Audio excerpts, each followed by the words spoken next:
bandeko ya bolingo pe ya kimia pe ya esengo oyo tosepana bango kopartage bémission ezali ya bino chaîne Bianco News 07 oyo esengeli obosana te.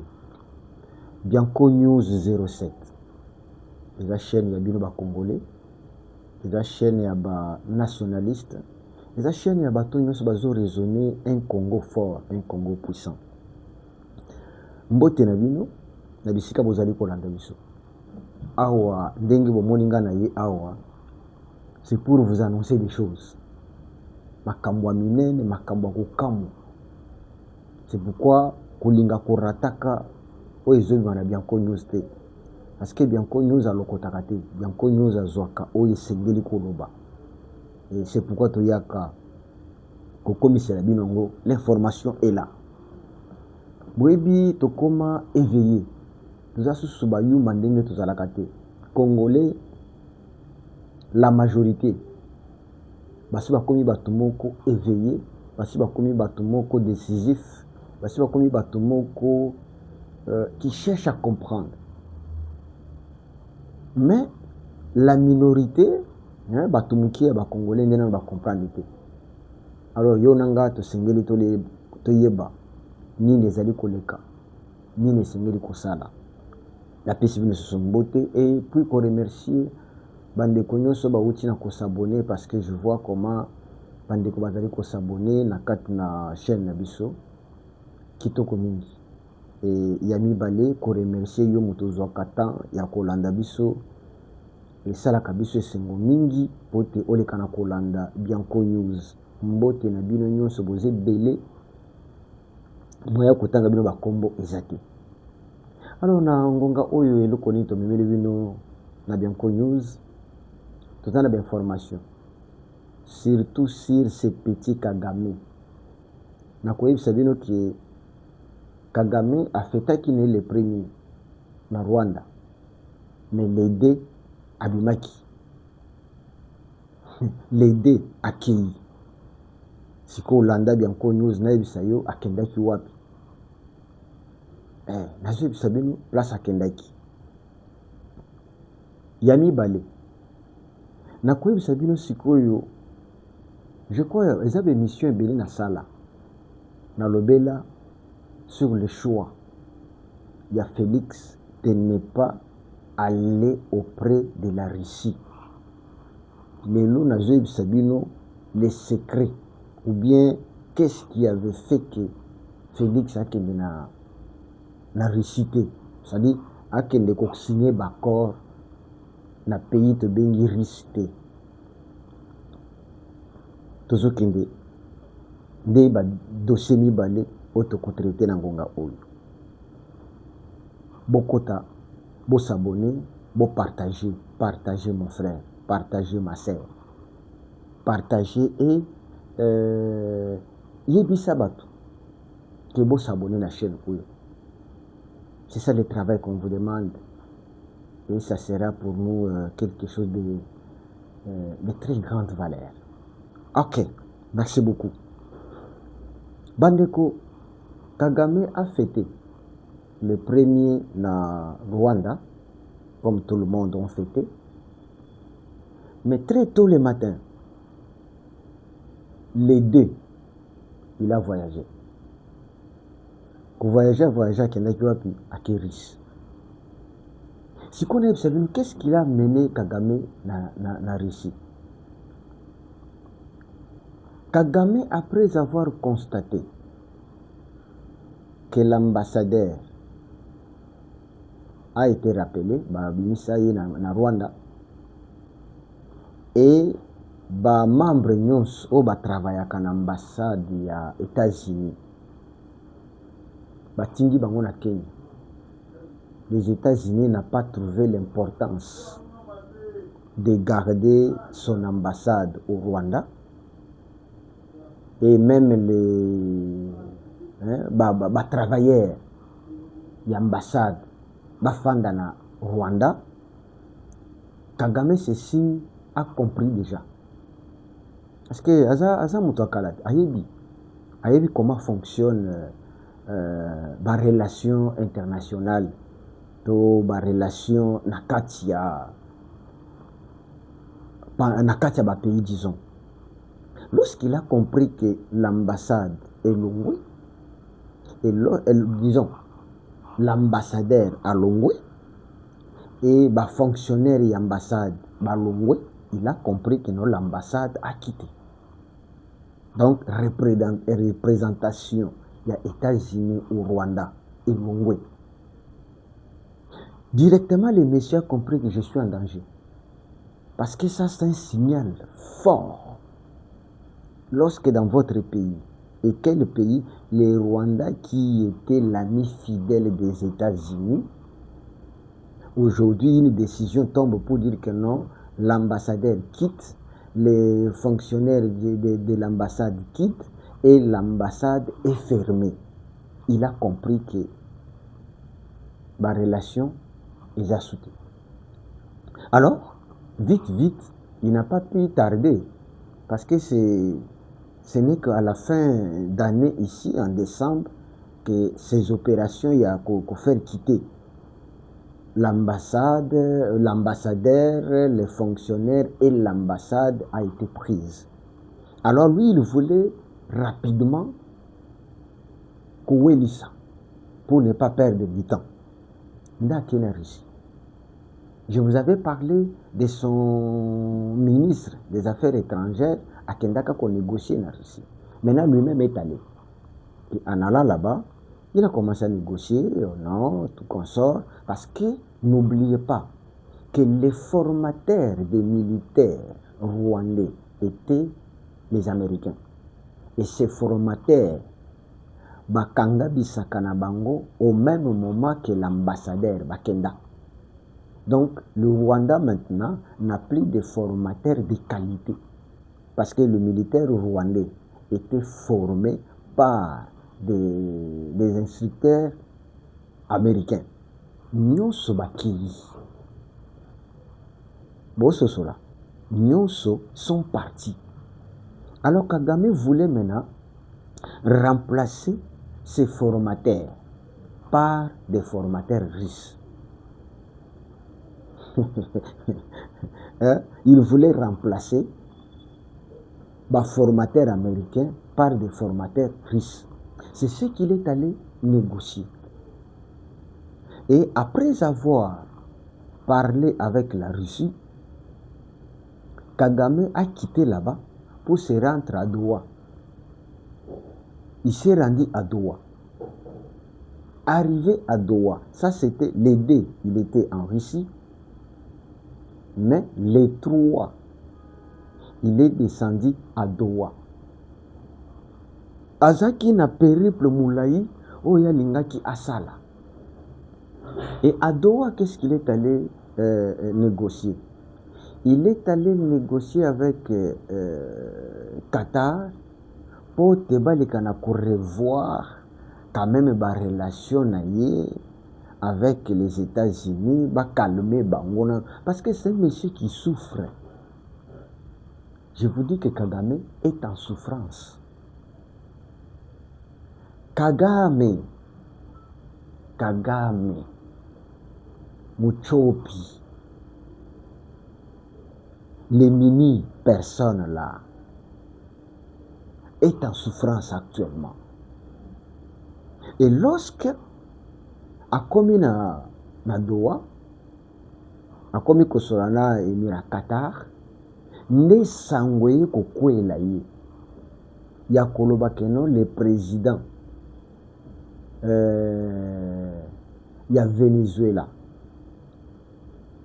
Bakiti, bakangiye Maduro na moment oyo azan États-Unis. Tango sangwane kwili Kagame na matoi. Apakati mbango na Doha. Mbango azongi Rwanda. Très mal à l'aise. Hein? Ce petit monsieur. Azaki na projet à kozonga le 3T. Taka moto a voyagé les deux. Alali na Russie. A négocier na bango. Les 3, il a quitté la Russie pour nakuya kolala na Doha, na Qatar. Mais tongo, bazo annoncé que non, ndenge zaboye, Nicolas Maduro, bakangiye, bakite liye. Na kati ya pays, tina résidence naye, bazuye par les commandos américains. Kagame n'a pas compris. En trouvant un gaz vraiment impossible. Mais, M. Kagame, c'est possible. Vous voyez? Donc, directement à lobby. À quoi le soutien nanani? À comment qui butu. Mukolo à lobby. Butu. À Zongi Rwanda. À Zongi Rwanda, na bango par paire. À lobby, oyo sur place. Baillé, avec tout ce qu'on appelle garde-corps, garde présidentielle, garde à président wana. Mais batuana balongwe musika, baye bakoti na pays, bazui président et bakenaï. Et bongonga munazate. Kagama zongi mbangu akosakana te. Butu azongi na Rwanda. Nzoka nde biso tozolandele kaka. Toyeba kininga kendaki. Na tango pe akomi kozonga toyebi kazozonga. Mais lelo les 4. Lelo les 4 a organisé réunion moko secrète. Réunion na même ba Rwanda ba yebi yango te. Abengisi ba corps militaire na nyonso ba condition so ba militaire lelo bazaki na kati ya réunion lelo dimanche bakoti réunion ya bango webi loko ni koti ces réunion. Premièrement, ils ont constaté que mais écoutez, Venezuela azaki na ba missile, azaki na ba radar ya ba chinois, na ba radar russe. Mais comment expliquer ces gens sont venus, ils ont quitté les États-Unis, baye na ba avion ba bandi ko panza jusqu'à ce que ba commando ba kiti bake bakangi président ba memi pe bake naï sans réplique. Kagame mutu est bougé. Il ne comprend rien. C'est quoi zota la yepe? Azana moi ba radar naï ya Pologne. Moi ba radar naï eza ba radar à Pologne. Eza ba radar à français. Eza ba radar chinois. Mais Kagame est mal à l'aise. Donc ayeba kite que moi ba radar wana eza ba radar à l'kuta. Ce sont des radars qui ne peuvent rien. Kagame. Moi, Baradar, il a planté les ans pour se protéger aux frontières. Yo, vous, les Rwandais, croyez-vous que moi, Baradar, on n'a pas empêché? Tala, Nicolo P, na Félix, toujours bon opération wana. Militaire congolais, commando congolais. Il faut tout ça la opération wana. Mais ndenge na zoe bisabino boy. Lelo na buto lelo les 4 a changé place à Olala. Kagama ça sur na place à Olala te akomi ko banga na réunion ya kota kina ba militaire. Lelo bazupe solution tout. Parce que il se pose des questions. Comment expliquer ces gens peuvent entrer dans le pays, faire l'opération, donc basa la même opération basaka pona koboma Saddam Hussein. Oui, baye bakoti na kati ya pays, bakoti bakangi président, bakamati président bakoti c'est l'hélicoptère, bamemi vivant avec sa femme, batiki kaka bana misala tout consort, Il est parti. Kagame Tangwayo qui a lengi. C'est un petit, ce monsieur-là. A lengi a tremblé. Bisika Zalaki a le biesque. Nakoyoka te ke nondengo zawa na tikala kakuna. Nde loko moniki akati voyage à Kendaki. Il est rentré. Il est rentré nuitamment. Et en rentrant nuitamment, allez, Mbalamoko, réunion. À Bengisi Bangonyo na Boutouana, nous avons eu des réunions demain. Nous avons eu des réunions. Côté réunion, Oyo, journaliste Bazate. Ka bango na bango, militaire. Pour na koloba, pour na koyeba. Est-ce que on peut tenir? Est-ce que vous n'allez pas me trahir? Est-ce que à côté na bango na réunion il y a gentillesse? Alors qu'il y a zaka arrogant, il y a zaka lolé. Mais réunion à côté lelo, réunion avec ba gentillesse c'est belé. Pour na kobanga, pour na vie na yi. Bande, ces messieurs là, à kosuka mabe. Les Londres na zo se bonibol. Alali na ndakote. A changé place à Olala. Mikolo nyons. A côté au kendola la tana na ndako ya mbanje po kaka ba mona ite. So azo banga encore discours oyo je ne sais pas un monsieur là à Tenaki aux États-Unis avec Trump. Ce monsieur a dit clairement que ce que nous avons fait doit servir de leçon pour tous ces présidents qui se croient que. Il a dit, si le président que nous avons maintenant, président Trump, si il dit quelque chose et qu'on s'entête à Kokisango, Kagame Tangwa yutini wana monte bouger. Donc, le Kolangapé, basi ba avertir nga, c'est que demain ça peut être moi. Et comme conclusion, na katia réunion, on lui a dit, banda ko changer place à Olala. Shegi. Shegi. Ah, bande, qu'est-ce qu'on l'a liké déjà? Non, moi je voudrais que. Est-ce que Makamuna le boss c'est penangote? Le banano bien. Makambo, oyo tango yoka yango. O c'est penangote. Ce que c'est penango, partageant. Ce que c'est penango. Liker. C'est un commentaire. C'est un combat que nous menons. Nous sommes des Congolais. Vous et moi. Nous sommes des Congolais. Nous ne devons pas laisser ce pays être dirigé par des étrangers. Que cela n'arrive plus. Enseignez à vos enfants qu'aucun étranger ne peut diriger ce pays. Nous allons mettre ce monsieur mal à l'aise jusqu'à sa fin. Dans la minute où Yoboyeba Congolais, que ce monsieur n'a plus de place fixe, il y a Rolal. Les lois Rolal, je ne connais pas moi, n'a évité ceux qui basent dans combien de communes qu'on a eu à péter.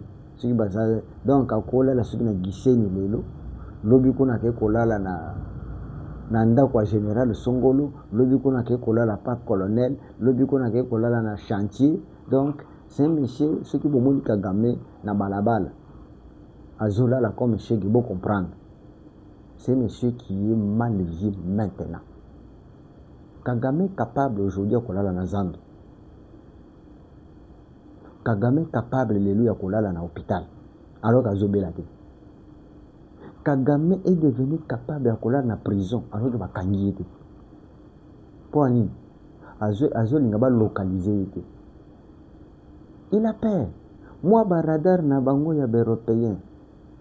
Ça va empêcher quoi? Bon, on a Venezuela, non? Venezuela avait des radars chinois. Oui. Par radar à Danzé, d'après les Chinois. Par radar à Danzé, d'après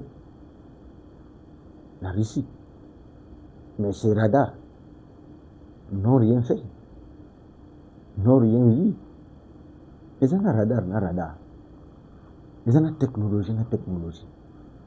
Tous ces radars ont été détruits. Et le président prit comme un petit monsieur. On l'a récupéré avec sa femme. C'est comme si on arrêtait un voleur. C'est comme si dans ce pays, l'armée n'existait pas. Kagame a compris la leçon. Maintenant, il est devenu Chegi. Boye ba bien que ala la sunanda kuna yete lelo na butwa lende na jebi sabino boye ala linanda kude na kati ya réunion o ba uchi kokota on lui a dit que non ne passe pas nuit na kati ya ndako na ye parce que ba évite quand est-ce pour Trump azo signaler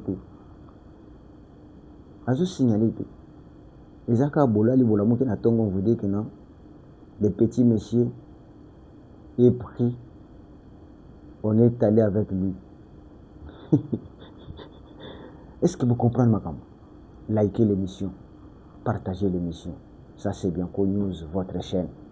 Nous sommes là pour vous dire, retenez que Kagame a ça qui voyage pour Taoumela a traité Makamboya pays naïe qui est maintenant abandonné par l'armée américaine.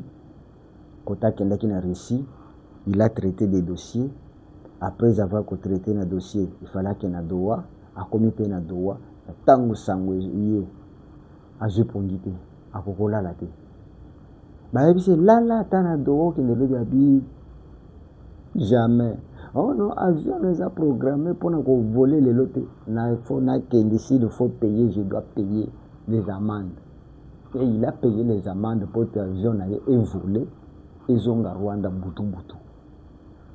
Pour Sakanaka. Pour Yoka Makamu. Wana Izaki a eu point à Liboso. Je crois qu'on retenir bien. Il y a bien Bali Sikoyo. Ndeko, la politique, c'est l'art de voir loin. La politique, c'est l'art de voir loin. Et la politique, parce que la Kango na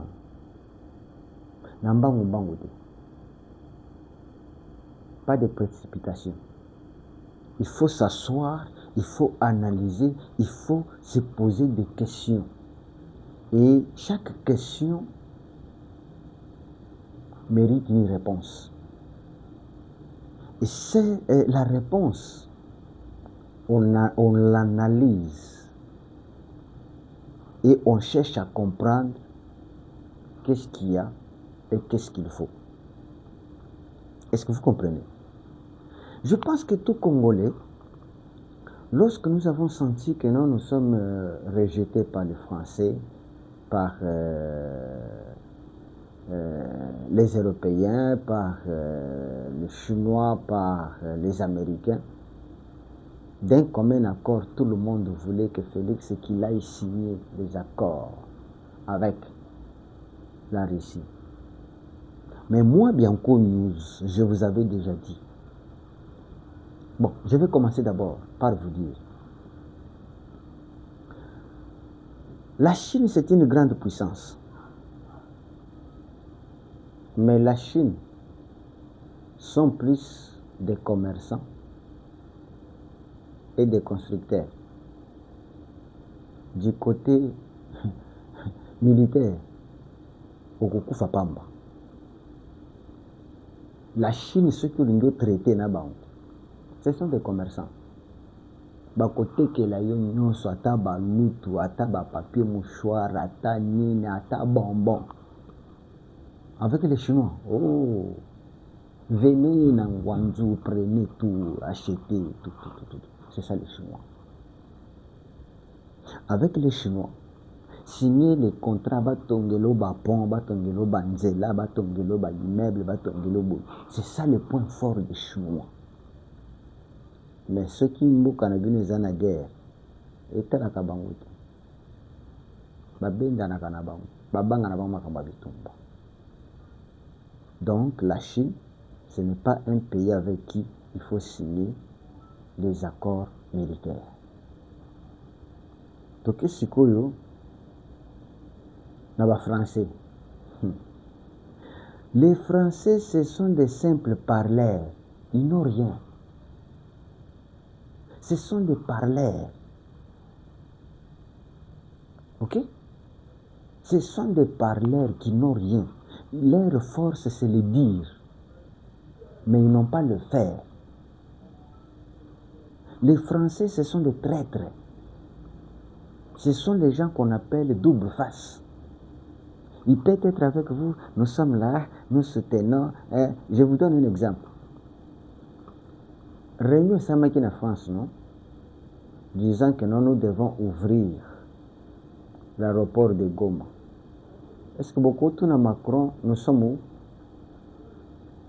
Vous pouvez sans réponse. Macron avait exigé qu'il faut que l'aéroport de Goma puisse reprendre. Et il faut qu'on puisse amener à manger, à soutenir ceux qui sont dépourvus en ouvrant l'aéroport de Goma. Est-ce que vous pouvez me donner la réponse? C'est qui? Comment peux-tu wana? Mobali ya koko wana. Aïe Sabino, nous sommes à quel niveau? 0. Pourquoi? Parce que c'est un parleur. Les Français, leur point fort, ils ont Koloba. Mais ce n'est pas un pays avec qui vous pouvez traiter, dire que non, la France va nous aider, la France a une armée. Les jours qu'on va attaquer la France, des brouillés de vérité qui n'ont rien. Ce sont des simples parleurs. Ils n'ont rien. Ces Français que vous voyez là, n'ont rien. Si la France avait gagné la guerre, ce sont les Africains. Ce sont les Africains qui sont allés le combattre. L'Allemagne a dominé la France le coup, moi aussi. Mais c'est lorsque la France a pu recourir aux Africains que la France a gagné la guerre. Mais les Français, ce sont des parleurs, des politiques. Ils n'ont rien. Dès que vous... Donc, la France, ce n'est pas un pays avec qui on peut signer les accords militaires. Tu as échoué. Je vais vous dire, partout où ils étaient, Sahel, qu'est-ce que les Français ont fait? 0. Les traîtres. La France était au Rwanda. Les traîtres. La France est allée en Centrafrique. Les traîtres. Dites-moi un pays où la France a déjà combattu et vaincu. Où il a remporté victoire.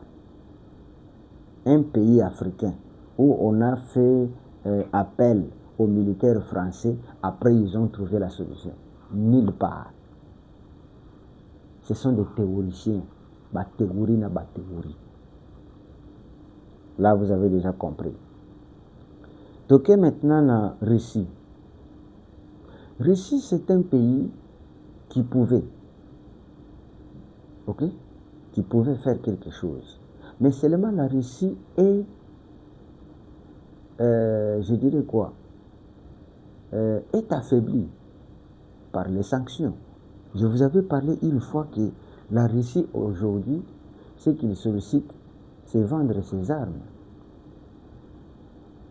La Russie ne peut plus engager ses militaires ou bien engager les gens pour défendre un pays. Non.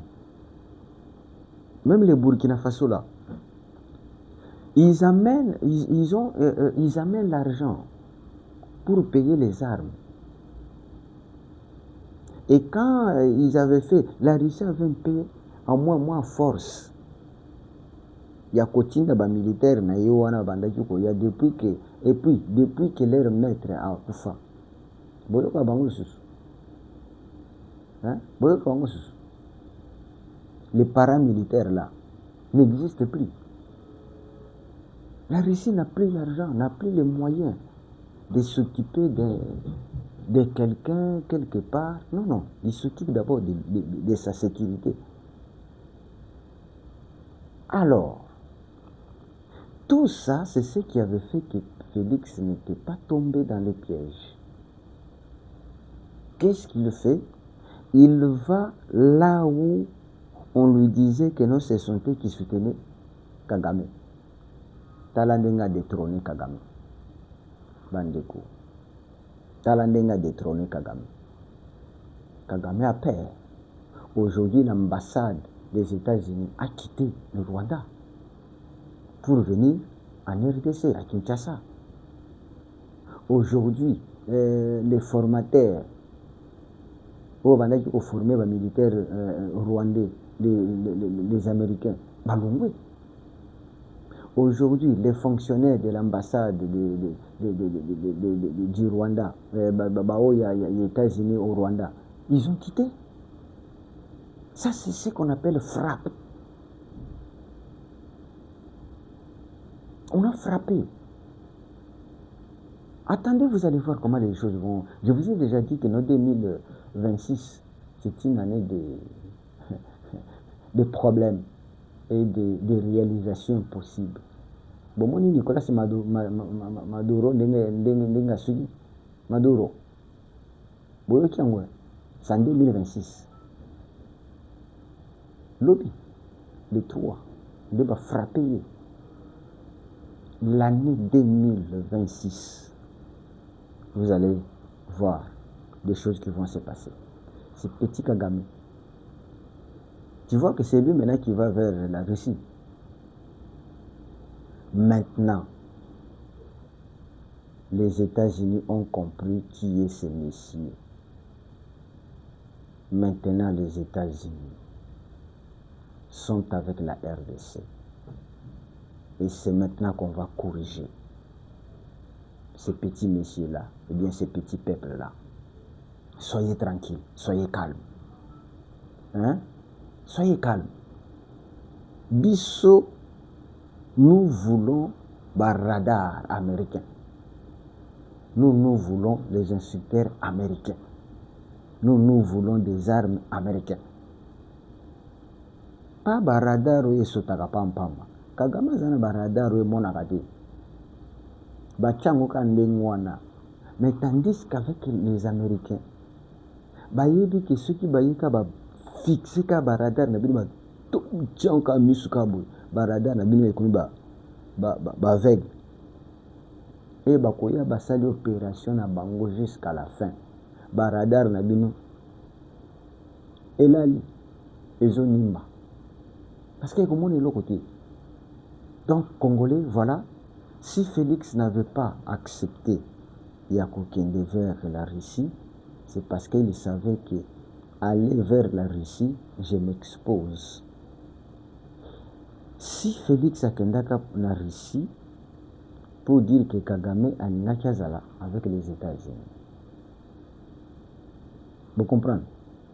Ce que Félix Akendaka vers la Russie, Alingaki a pris sa Maloba na Kagame pour montrer aux Américains que tu vois, les messieurs ici veulent livrer le Grand Congo de l'Afrique centrale na maboko yaba russe. Soutenez-moi pour te tobengana mutu oyo pour te biso au contrôle ya Congo wana. Si nous contrôlons le Congo, nous pouvons facilement contrôler toute l'Afrique. Et les Américains devraient croire en lui. Mais maintenant, Félix, non. Kaka place oyo bazoboa kisaye, nde place à qui. Et tant qu'on a pu gagner confiance na bango. Aujourd'hui, le petit Rwanda souffre. C'est un pays en souffrance. Donc voilà, on a nakina ibsabino na ngonga oyo. Boyeba que le choix il y a Félix vers les États-Unis, c'était un choix louable, stratégique.